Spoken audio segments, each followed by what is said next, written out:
देखा था ना आपने। अरे पुलिस तो छोड़िए, पानी बरसाने वाली गाड़ी थी, आंसू गोला छोड़ने वाली गाड़ी थी, रबड़ गोली छोड़ने वाली गाड़ी थी, अग्निशमक की गाड़ियां थी, जैसे मानो किसी आतंकवादी से लड़ाई में आए हैं। इतने बेशरम, इतने निर्लज्ज हो चुकी है आज यह सिस्टम। ऐसा टीम बनाकर आई थी जैसे मानो वो रैयतों से नहीं बल्कि किसी आतंकवादियों से मुकाबला करने आए हैं। क्या हाल होगा आपको सोच के देखिए। एक विधायक है हम, ठीक है, हमारे समर्थकों ने गलत किया था, सही किया था, वो अलग विषय है, लेकिन प्रशासन का ये रूप, ये कौन सा संवैधानिक तरीका है भाई। एक महज मामूली क्वार्टर का विषय था। ऐसे ऐसे क्वार्टर धनबाद बोकारो में गिनेंगे तो शायद 1 लाख के आसपास होगा, 1 लाख आसपास होगा।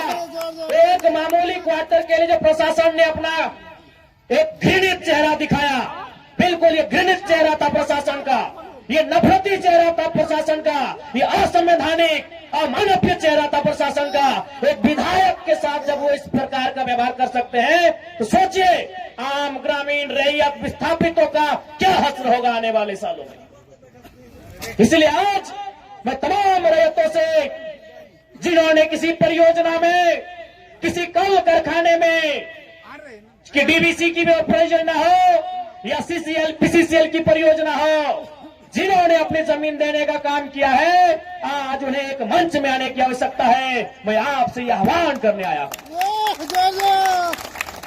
आज मैं एक विधायक हूं, एक 30 साल का युवा, एक सुनहरा सपना, एक सुनहरी जिंदगी हमारे सामने, लेकिन आज उस जिंदगी को ठोकर मार के हम कांटों की ताज को स्वीकार करते हैं। उस सुनहरी, उस मखमली जीवन को हम ठोकर मार के कांटों के रास्ते को चुन रहे हैं, जबकि आपको भी मालूम है हम माननीय हैं, फूलों का बिस्तर हमारा स्वागत करने के लिए तैयार है, लेकिन हम कांटों की राह चल रहे हैं। आज प्रत्येक दिन दर्जनों ठेकेदारों का फोन आता है, बैठेंगे विधायक जी, दर्जनों वीआईपी लोगों का फोन आता है, 2 मिनट बैठिए विधायक जी, और आपको भी मालूम है उनके साथ बैठेंगे तो क्या डील होगा, आपको भी मालूम है। करोड़ों में ना सही लाखों में तो डील जरूर होगा। यानी एक मखमली बिस्तर को हम ठोकर मार के कांटों के साथ चल रहे हैं। किसके लिए? झारखंड के चितावाम के लिए हम चल रहे हैं। आज क्या कमी होगी, एक माननीय को क्या कमी हो सकती है भाई। हमें आवास मिलेगा, गाड़ी की सुविधा मिलेगी, टीए मिलेगा, हर प्रकार की सुविधा मिलेगी, भत्ता मिलेगा, हवाई यात्रा मिलेगा, रेलवे की यात्रा मिलेगी और लाखों रुपए की सैलरी मिलेगी। दरकिनार करते उस ऐशो आराम के जीवन को ठोकर मारते हुए हम आपके बीच विधायकी के साथ साथ अपनी जान को हथेली में लेके घूम रहे हैं। बताइए कोई झारखंड के इतिहास में ऐसे आज के इस दौर में एक भी विधायक का नाम बताइए। अरे विधायकी तो छोड़िए, हम अपने जान को हथेली में लेके घूम रहे हैं। जिस दिन 2 बजे रात को हम बेरमो में आए, हमारी गाड़ी में हमारा एक भी अंगरक्षक नहीं था। वे लोग सोच चुके थे, हमने कहा कोई दिक्कत नहीं है।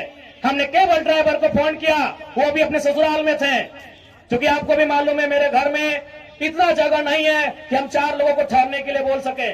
बगल में हमारे एक मित्र का घर है, वहीं रात रहने के लिए हम जाते हैं, वो विधायक है। हमने तुरंत कहा कि अगर हम अपने अंगरक्षक को लेने के लिए जाएंगे तो शायद 10 से 15 मिनट का लेट होगा, उतना देर में हम कम से कम डुबरी की दूरी पार कर जाएंगे। 20 किलोमीटर हम 15 मिनट में सफर कर जाएंगे, इसलिए अंगरक्षक को सोने दीजिए, हम अकेले आएंगे। हम अपने जान को, अपने जीवन को हथेली में रख के चल रहे हैं। किस लिए? ताकि आज झारखंड की शोषित वंचित जनता को न्याय मिल सके। तो आप इतना तो कर सकते हैं, एक 30 साल का लड़का अपने आराम के जीवन को छोड़कर, ऐसो आराम को छोड़कर आज आपके लिए कांटों के रास्ते में चलने के लिए तैयार है। आप कम से कम ये जो 15, 16, 50, 60 समितियां बना के रखे हैं विस्थापन के नाम में, क्या एक नहीं कर सकते हैं? आप जिस दिन एक करेंगे इनको यहां से उखाड़ के फेंक देंगे। अब कीजिए। आज बीएसएल में भी हम जाते हैं, वहां 52 समितियां हैं। विस्थापन मोर्चा, विस्थापन क्रांतिकारी मोर्चा, विस्थापन उल गुलान मोर्चा, तो विस्थापन इनकलाब मोर्चा, 52 से 50 समितियां हैं। आप अपने आप को एक कीजिए, आज अपने निजी स्वार्थ का त्याग कीजिए, आज अपने मन के मतभेद को त्याग कीजिए, क्योंकि आज अगर नहीं संभले तो याद रखिएगा आने वाले 20 सालों में, अरे आज तो कम से कम आपके हिस्से की बात कोई कर पा रहा है, आपकी हक की बात कोई बोल पा रहा है, आने वाले दिन अगर बोलेंगे ना तो शायद आपकी जबान काट ली जाएगी, बिल्कुल काट ली जाएगी। ये कौन सा रूप था? आप ही बताइए, कौन सा रूप था प्रशासन का? आज हो सके आज भी मेरी बातों को कुछ लोग तोड़ मोड़ के प्रस्तुत करेंगे कि विधायक के बोल सुनिए। अरे उनको नहीं मालूम है विस्थापन का दर्द क्या होता है। अगर वे विस्थापन को अध्ययन कर लेते तो शायद ये बोली बोलने का अवसर नहीं देखते। इसलिए आज मैं आपको स्पष्ट कहना चाहूंगा, और मैंने विधायक बनने से पहले ही कहा था, मैंने सांसद का चुनाव लड़ने से पहले ही कहा था कि आज जो हाल मैं देखता हूं पूरे झारखंड का, आज जो मैं अफसरशाही का व्यवहार देखता हूं, आज जो मैं प्रबंधन की मनमानी देखता हूं, मैंने बहुत दुखी होकर कहा था कि मैं पीएचडी का स्कॉलर हूं, लेकिन मैं शायद इस बात को आप लोग मेरा गलत कहें, लेकिन मैं कह रहा हूं कि कोयलांचल में रहने वाले लोग जो विस्थापित लोग हैं वो हम दो, हमारे दो नहीं, 2 बच्चों को एक्स्ट्रा जन्म दीजिए और उनको केवल और केवल विद्रोह की भावना के साथ तैयार कीजिए कि आपको बदला लेना है। बिल्कुल इस मेरी बात से बहुत सारे लोगों को आपत्ति होगी कि माननीय कैसा बोल रहे हैं, लेकिन उनको क्या मालूम कि जिस जमीन को हमारे बाप दादा ने 1970 में दिया है, हमारे बाबूजी मर गए, लेकिन आप भी जवान बेटा वो बुढ़ापे की ओर चला गया है, लेकिन इंसाफ नहीं मिल पाया है। और ये तो गनीमत है। झारखंड के किसान भोले भाले हैं, झारखंड के किसान सरल हैं, झारखंड के किसान सीधे साधे हैं कि आज 1970 की लड़ाई को घिस घिस कर अपने जीवन को, अपने खून को गला गला कर लड़ रहे हैं। अरे ये बंगाल याद होगा तो 1964-65 का दौर था।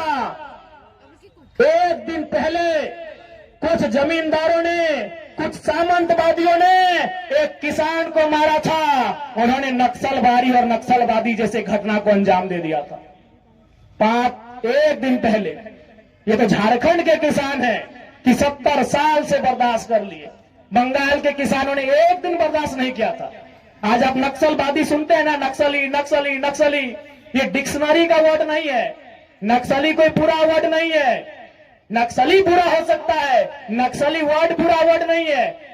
नक्सली एक्चुअल में, वास्तव में बंगाल में दार्जिलिंग जो क्षेत्र है वहां एक गांव है, उसका नाम है नक्सलवाड़ी।